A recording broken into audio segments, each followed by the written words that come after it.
Nanaitra ny maro raha nahita ny fihetsiketsehany ireo mpianatra sy ireo tanora maro be manerana nosy tamin'iny andron'io omaly iny indrindra fa ny tany Toliara sy ny tany Fianarantsoa ary ny tany Majanga eo ihany koa ny tany Antsiranana izay hita fa tena nihanahery vaika tamin'iny andron'io omaly iny. Ka ny pitsopitsony mahakasika an'izay ny fakafakaina amintsika atao anatin'ity vidéo ity ka manasa antsika rehetra anaraka an'ity vidéo ity hatramin'ny farany. Aza dino ny milaiky ny vidéo antsika ary tsarovy hatrany miaboneo amin'ny chaîne antsika mba ahafahanareo manaraka tsy tapaka ny vidéo zay lefa nahito isan'andro. Tsy ampy andrela moa isika fa avy hatrany tonga de vavany ndao ary.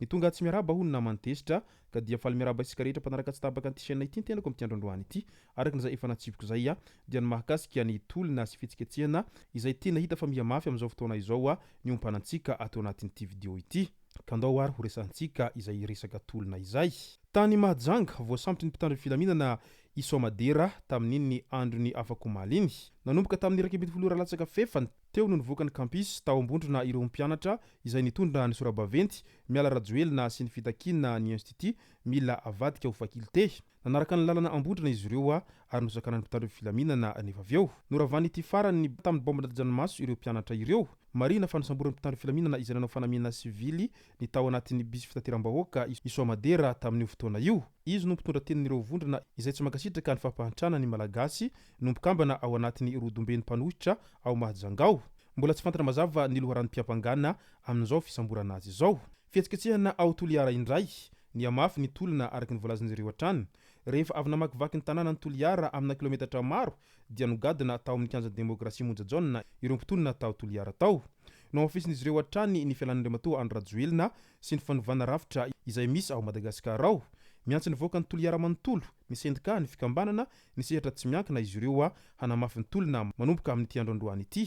Hisy ny fitetezana ireo bureau-mpanjakana rehetra hitomana ireo izay mahatsapa fa marary ny tontolo misy azy ireo. Mitohy ny tolona ho an'ny génération Z ary hiamafy raha tsy miala Andriamatoa Andry Rajoelina sy ny forogony hoy izy ireo hatrany. Voaporofo tao anatin'izay tolona nataon'izy ireo zay fa tena nihamafy ny tolon'izy ireo satria nanaitra ny maro raha nahita ireo mpianatra marobe izay nitangorona eraky ny lalana iny niaraka amin'ny vatapaty izay nosaroman'izy ireo ny lamba izay misy sarin'ny filoham-pirenena Andry Rajoelina tahaka niseho tamin'ny reny fotoana ny herajaorany mampianana ireny ary dia tena marobe moa ny teny tamin'izay fa nitody tsy misy fa ny atao ihany miverina satria saritsarinady izay nisy tamin'ny reny fotoana ireny ihany no naverin'ireo mpianatra amin'izao fotoana izao ary mangataka tsy misy fepetra izy ireo amin'izay ho fialany Andriamatoa Andry Rajoelina izay fa raha tsy zany dia mihamafy hatrany ny tolona araky ny voalazan'izy ireo hatrany. Hop Toliara indray handray anjara amin'ny Nihetsika izay fitakina fanovana rafitra sy fialana Andriamatoa Andry Rajoelina. Nanao fanambarana ny avy eo anivony Nihetsika ny olo-pirenena izay mitaky ny fialana Andriamatoa Andry Rajoelina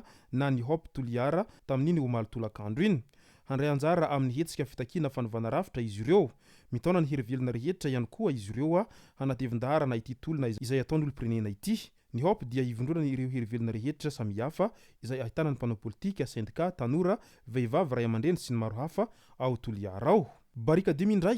navotry ny mpitandro filaminana tamin'iny omaly ariva iny ireo mpitarika Nihetsika tany Toamasina miisa roa izay voasambotry ny tolakandro ny omaly iny. Notsenain'ireo mpianatra teny amin'ny vavahadin'ny université izy ireo taorian'izay famotsorana izay. Famotsorana taorian'ny fitakin'ireo mpianatra ny famoahana ireo voasambotra mialohan'ny fiatrehana ny masoandro ny hariva teo izao famotsorana izao. Tsy ahita mangirana amin'izao fiainana Madagasikara izao ianareo tanora ka rariny sy hitsiny raha nitarika ny tolona hoy ny loholona rary nirina Sidonie izay voafidy tamin'ny antoko malagasy miara-miainga tany amin'ny faritra Antsinanana iny raha nandray fitenenana nanoloana ireo vahoaka marobe tao Toamasina tao tamin'iny andron'ny omaly ariva iny. Midika izany fa manohana an'ireo mpianatra ihany koa ity loholona ity amin'izao fitakina sy hetsika izay ataon'izy ireo zao izay hita fa mafana dia mafana amin'izao ankehitriny izao. Any Antsiranana indray dia hita fa mihamafana dia mafana ny toedra raha ary hita fa vorolanina tanteraka ny vahoaka ao anatin'izao fihetsiketsehana izao raha toa ka tany am-piantana izany fihetsiketsehana tany Antsiranana izany izay noheveriny be sy ny maro fa tsy ahazo olona maro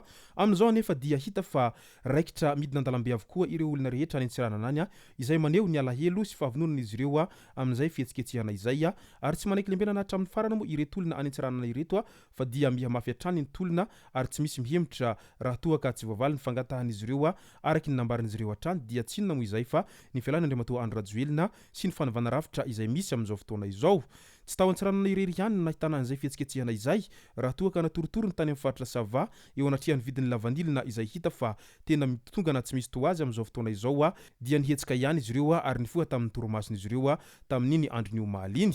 tonga marobe ireo vahoaka izay nanao fihetsiketsehana ary tsy anaiky lembenana koa izy ireo ao anatin'izao fihetsiketsehana izao ary mitaky ny rariny sy ny hitsiny izy ireo ary manome tsiny indrindra ny fitotram-panjakana izay tena hita fa tsy nahavaholana manoloana an'izay fitotonganany vidin'ny lavanilina izay hita fa tena tsy misy vidiny tsony amin'izao fotoana izao nefa dia fotom-pivelomany ireo tantsaha any amin'ny faritry ny sava iny mo izany lavanilina izany ary isany andray lehibe iankinany ekonomian'ny Madagasikara izany resaka lavanilina izany ka raha toa ka maty izany vidin'ny lavanilina izany dia midina manaraka an'izany ihany koa ny ekonomi ho an'ny Madagasikara ka izay indrindra no mahatonga anireo tanora marobe sy ny sendika isan-karazany any an-toeranany izay mivondrona amin'izao fotoana izao manao fihetsiketsehana amin'izay ho fitakina ny fampiakarana ny vidin'ny lavanilina sy ny fialany andriamatoa andry Rajoelina ihany koa fa tsy nahavahan'ny olan'izy ireo araky ny voalazan'izy ireo hatrany ka noho izay dia mangataka ny fanavana rafitra ihany koa ireo vahoaka marobe any amin'ny faritra sava any amin'izao fotoana izao raha toa ka nisafidiny nangina izy ireo tao anatin'ny fotoana lava izay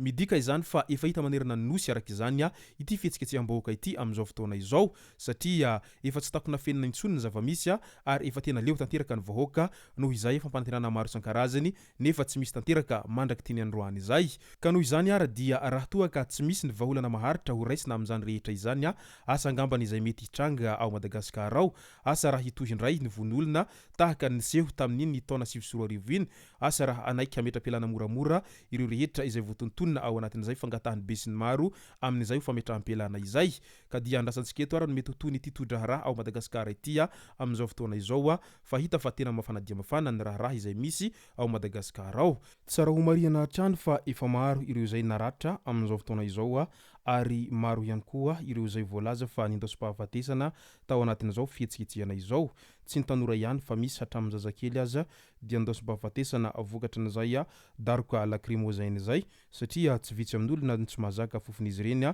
noho izy ireny izay mahery vaika ary mandajan-maso mihitsy mo ary mahasempotra ireny bombe lacrymogène ireny rehefa tratran'izy ireny dia matetika ny rano ihany ny fanafodiny fa raha taraiky ny misafo dia mety ho safotra ianao raha toa ka manana aretim-pisefoana izay no masaka azona roso tao anatin'ity video ity tomboko lasy tomboko vavy misaotratsika rehetra nanaraka an'ity video ity hatramin'ny farany azadino ny milaiky ny video antsika ary tsarovatrany miabone amin'ny chaîne antsika mba ahafahanareo manaraka tsy tabaka ny video zay lefa nahito isan'andro tomboko lasy tomboko vavy mankasitraka dia mirary soa